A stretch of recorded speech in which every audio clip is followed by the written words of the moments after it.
اتحاد کا خواہش مند ہے۔ یہ دونوں باتیں اس کی جھوٹ ہیں، تاریخی جھوٹ ہے، غلط بیانی ہے۔ تو لاریجانی سے صرف یہی کہا جائے گا کہ دامن کو ذرا دیکھ، ذرا بندے کے بعد دیکھ، آج ایران جس تنہائی سے گزر رہا ہے، اور یہ تنہائی صرف عالم اسلام میں نہیں ہے، دنیا کے بہت سارے ممالک اس جنگ کے خلاف ہے، لیکن ایران کا حامی کوئی نہیں ہے، یہاں تک کہ چین بھی ایران کا حامی نہیں ہے، حالانکہ چین ایران سے بہت فائدہ لے رہا ہے، ایران کا تیل استعمال کر رہا ہے، اور ایران کا تیل، چین کی جو تیل کی درآمدات ہیں ان میں سب سے بڑا شیئر ایران کا ہے، اور وہ میرا خیال ہے کہ سستے داموں بھی لے رہا ہے، لیکن چین بھی ایران کی مدد یا فیور نہیں کر رہا۔ ایک بیان بھی اس کا ایران کے اس طرح حق میں نہیں آیا۔ اصولی طور پر اس نے جو بیانات دیے ہیں کہ جنگ نہ کی جائے، مذاکرات سے مسئلہ حل کیا جائے، اس طرح کی باتیں، یعنی یہ کہ ایران کی حمایت نہیں۔ دنیا کے ممالک میں ایران تنہائی کا شکار ہے، صرف مسلم ورلڈ میں نہیں ہے، لیکن اس کی وجہ کیا ہے؟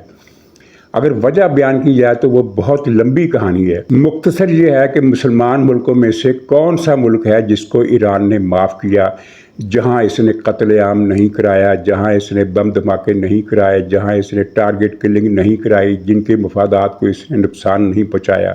انقلاب ایران کے فوراً بعد سب سے پہلا ٹارگٹ دو ملک بنے، سعودی عرب اور پاکستان۔ سعودی عرب کی حکومت کا تختہ الٹنے کی کتنی کوششیں کی گئی، وہاں فسادات کرائے گئے، ہنگامے کروائے گئے، جن کی خبریں سنسر ہو کر پاکستان میں بھی پہنچی، اور ان میں بہت زیادہ جانی نقصان ہوا۔ عوامی سطح پر بھی بغاوت کرائی گئی مشرقی علاقوں میں، اور بلوے کرائے گئے۔ حج کے زمانے میں حاجیوں پر اور خانہ کعبہ پر حملہ کیا گیا، اور پھر یمن کی جنگ کی آڑ میں سعودی عرب کو مسلسل بیلسٹک میزائلوں کا نشانہ بنایا جاتا رہا۔ اور وہ پھر جب 2 برس پہلے جب مصالحت ہوئی، مصالحت کہہ لیں، یہ سیز فائر ہوا جنوبی یمن اور شمالی یمن کے درمیان، تو اس کے بعد پھر ایران نے سعودی عرب پر حملے بم داغنے بند کیے۔ اور یہ ضیاء الحق کا دور تھا جب ایران کی فوج پاکستان کے علاقے میں گھس گئی تھی، اور بہت خون ریزی کا وہ دن تھا جس کی تفصیلات بہت حساس ہیں، نہیں بتائی جا سکتی۔ اس کے بعد پھر پاکستان میں جس طرح دہشت گردی کا ایک منظم سلسلہ ایران نے شروع کیا، ٹارگٹ کلنگ میں سینکڑوں لوگوں کو مارا گیا، پھر مسجدوں پر بم دھماکے کیے گئے، مخالف لوگوں پر کے جلسوں میں بم حملے کیے گئے، ہزارہا پاکستانی اس جنگ کا نشانہ بنے جو ایران نے پاکستان کے خلاف چھیڑی پراکسیز کے ذریعے۔ اور پھر بھارت، یہ کوئی پرانی بات نہیں ہے، 8-10 سال پرانی بات ہے، اور وہ تقریریں لوگوں کے پاس محفوظ ہو گئی جنہوں نے ڈاؤن لوڈ کر لی تھی یوٹیوب پر، کہ ایران سے مولوی وہاں جاتے تھے اور پھر مشترکہ جلسے ہوتے تھے بی جے پی کے اور ایرانی مولویوں کے، اور اس جلسوں میں جو انڈیا کے مولوی تھے وہ بی جے پی سے کہتے تھے ایران کے بہاف پر، یہ سٹیج پر سامنے جلسے میں نعرے لگتے تھے، اور سٹیج پر کہا جاتا تھا کہ بھائی صاحب ہم ادھر سے بلوچستان پر حملہ کر کے اسے قبضے میں لیتے ہیں۔ اس وقت پاکستان کے بلوچستان میں حالات اتنے تشویشناک نہیں تھے، یعنی اچھے تو نہیں تھے لیکن اتنے تشویشناک نہیں تھے جتنے اب تھے۔ تو ادھر سے ہم بلوچستان پر حملہ کرتے ہیں، قبضہ کرتے ہیں، ادھر آپ سندھ پر حملہ کر کے اس پر قبضہ کر لیں، پاکستان کے ناسور کا خاتمہ کر دیں اور دونوں ملکوں کے بارڈر مل جائیں، یعنی انڈیا اور ایران کے بارڈر مل جائیں۔ کہاں؟ سندھ کے بارڈر پر، کیونکہ سندھ انڈیا کے قبضے میں ہوگا اور بلوچستان ایران کا صوبہ ہوگا، تو دونوں کا جو بارڈر ہوگا دونوں صوبوں کا، وہ پھر انڈیا اور ایران کا بارڈر بن جائے گا۔ یہ پوری ایک مہم انڈیا میں چلی، اور پھر عراق میں خامنائی کے حکم پر، علی خامنائی کے حکم پر جتنا بڑا قتل عام کیا گیا، 2.5 سے 3 لاکھ افراد چند دنوں میں قتل کیے گئے، اور یہ خامنائی صاحب تھے نا، کوئی اور تو نہیں تھا، جس نے عراق پر امریکی حملے کا خیر مقدم کیا تھا اور امریکہ کا ساتھ دینے کا اعلان کیا تھا، کیونکہ یہ کہا گیا تھا کہ صدام کی حکومت ناجائز ہے اور ظالم ہے، اس سے نجات حاصل کرنا ضروری ہے۔ ٹھیک ہے، یہ آپ کا موقف تھا، صدام کی حکومت ظالم تھی، لیکن آپ نے اس وقت امریکہ کا ساتھ دیا تھا۔ ایک دوسرے ملک پر امریکہ کے حملے کا نہ صرف آپ نے اس حملے کی حمایت کی بلکہ اس حملے کا عملی ساتھ دیا، اپنے رضاکار بھیجے جنہوں نے امریکی فوجیوں سے مل کر صدام کی باقیات کا خاتمہ کیا، اور پھر امریکی فوج ایک طرف ہو کر بیٹھ گئی، اور پھر ایرانی ملیشیاؤں نے وہاں فلوجہ میں قتل عام کیا، صلاح الدین میں قتل عام کیا، الانبار صوبے میں قتل عام کیا، موصل میں قتل عام کیا اور اربیل میں قتل عام کیا، اور علاقوں کے علاقے، محلوں کے محلے صاف کر دیے گئے۔ تو یہ ایران ہی تھا۔ اور پھر شام میں خمینائی صاحب اور وہ کیا نام تھا اس جنرل کا جو مر گیا، اس نے شام میں جو تباہی مچائی، جس طرح بچوں اور عورتوں کو باندھ باندھ کر، رسیوں سے باندھ باندھ کر قتل کیا گیا، انہیں دریاؤں میں ڈبویا گیا، انہیں بڑے بڑے ہال میں بند کر کے ان پر کیمیاوی گیس چھوڑی گئی، انہیں ناپام بموں سے جلایا گیا، کلسٹر بموں سے جلایا گیا، ان کے گھر تباہ کر دیے گئے، ان کی مسجدیں، ان کے اسکول، ان کے ہسپتال، ان کی پناہ گاہیں تک نہیں چھوڑی۔ مجموعی طور پر صرف شام میں 12 لاکھ افراد قتل کرائے آپ نے، اور پھر یمن میں آپ نے قتل عام کرایا، لبنان کو تو آپ نے ویسے ہی تباہ کر دیا، نائجیریا تک جیسے ملک کو جہاں شیعہ سنی کو پتہ ہی نہیں تھا کہ شیعہ سنی فساد بھی کوئی چیز ہوتا ہے، وہاں شیعہ سنی فساد کروائے نائجیریا میں اپنے پراکسیز بھیج کر۔ اور آج بھی یہاں پاکستان میں وہ جو گلگت کا مولوی ہے ناصر عباس، وہ آج بھی تقریریں کرتا ہے کہ پاکستان تباہ ہو جائے گا، پاکستان برباد ہو جائے گا، پاکستان کی فوج ختم ہو جائے گی، یہ ظالموں کی فوج ہے، انہوں نے سکردو میں 69 مظاہرین کو قتل کیا ہے۔ اور 69 مظاہرین کر کے آ رہے تھے، 69 مظاہرین نے وہاں پاکستان کی سرکاری عمارتیں، پاکستان کی فوجی عمارتیں، لوگوں کے گھر، افسروں کے گھر، دکانیں، مارکیٹیں، بینک اور اقوام متحدہ کے کشمیر کے دفاتر جو کہ پاکستان کی فیور میں وہ دفاتر ہوتے ہیں، ان سب دفاتر کو جلا کر راکھ کر دیا اور فوجیوں کو زندہ جلایا۔ تو یہ ناصر عباس کی پالیسی آپ کی پالیسی تھی۔ تو اب آپ یہ تو مت کہیں کہ افسوس کی بات ہے کہ مسلمان ملک ہمارا ساتھ نہیں دے رہے، اور یہ بھی مت کہیں کہ ہم امت مسلمہ کا اتحاد چاہتے ہیں۔ آپ نے تو امت مسلمہ کو فیتی فیتی کر دیا پچھلے 30-35 برسوں میں۔ اور رہی تسلط کی بات، تو یہ اعلان تہران سے ہوتے تھے اور بیروت سے ہوتے تھے کہ بہت جلد ہمارا قبضہ مکہ مدینہ سے لے کر نجران تک ہوگا، کویت، امارات، قطر اور بحرین۔ ہاں، بحرین میں بھی آپ نے خانہ جنگی کرائی جس پر قابو پا لیا گیا۔ تو ٹھیک ہے، یہ ماضی کی بات ہے۔ اب اگر آپ کو واقعی پتہ چل گیا ہے کہ امت مسلمہ بھی کوئی چیز ہوتی ہے تو چلیے، اچھی بات ہے۔ ناظرین اجازت دیجیے، انشاءاللہ اگلے ولاگ میں پھر ملاقات ہوگی، تب تک کے لیے خدا حافظ۔